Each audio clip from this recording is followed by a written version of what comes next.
Kidlat News Updates. Sa ating mga balita, legal consequences sa mga pahayag ni VP Sara Salabini Marcos Sr. pinag-aaralan ng DOJ. Senate Blue Ribbon, pangungunahan ng drug war investigation ng Duterte admin. Ilang kumpanya ng langis may bawas presyo sa ilang produktong petrolyo simula bukas. Ako po si Cesar Soriano, kasama ang buong puwersa ng Kidlat News Channel para ihatid ang mga nangunang balita sa buong kapuluan ngayon. Pinag-aaralan ng Department of Justice o DOJ ang posibleng legal consequences sa mga pahayag ni Vice President Sara Duterte tungkol sa labi ni dating Pangulong Ferdinand Marcos Sr. kamakailan.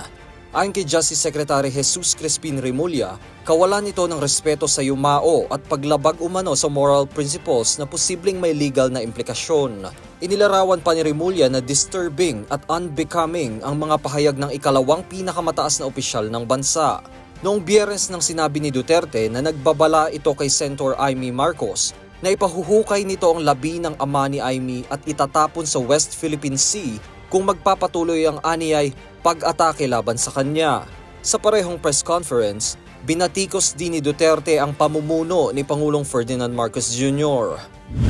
Pangungunahan ng Senate Blue Ribbon Committee ang pagdinig sa war on drugs ng Administrasyong Duterte ayon kay Senate President Francis Cheese Escudero.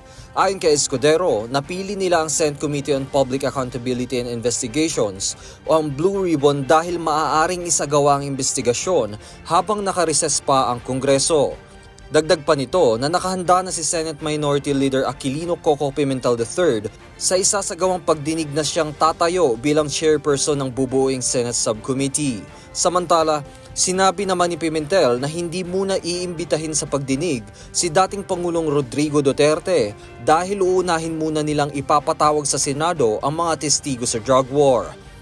Paliwanag ni Pimentel na hindi sapat ang mga testimonya sa Quadcom laban kay Duterte at hihintayin muna nila ang magiging testimonya ng mga testigo bago ipapatawag ang dating Pangulo sa Senado.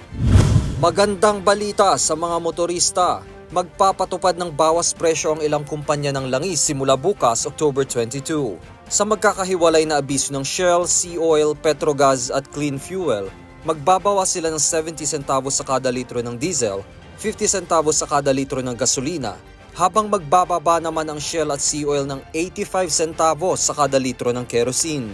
Epektibo ang oil price adjustments bukas ng alas 6 ng umaga sa Shell, Sea Oil at Petrogas, habang mamayang alas 12 ng hating gabi naman sa Clean Fuel. Ang paggalaw sa presyo ng produktong petrolyo sa bansa ay dahil na rin sa paggalaw ng presyo ng langis sa pandaigdigang merkado. Para sa Kidlat News Updates, Juan Miguel Soriano, nag-uulat. At inyo pong natunghaya ang mga headlines sa nakalipas na mga oras.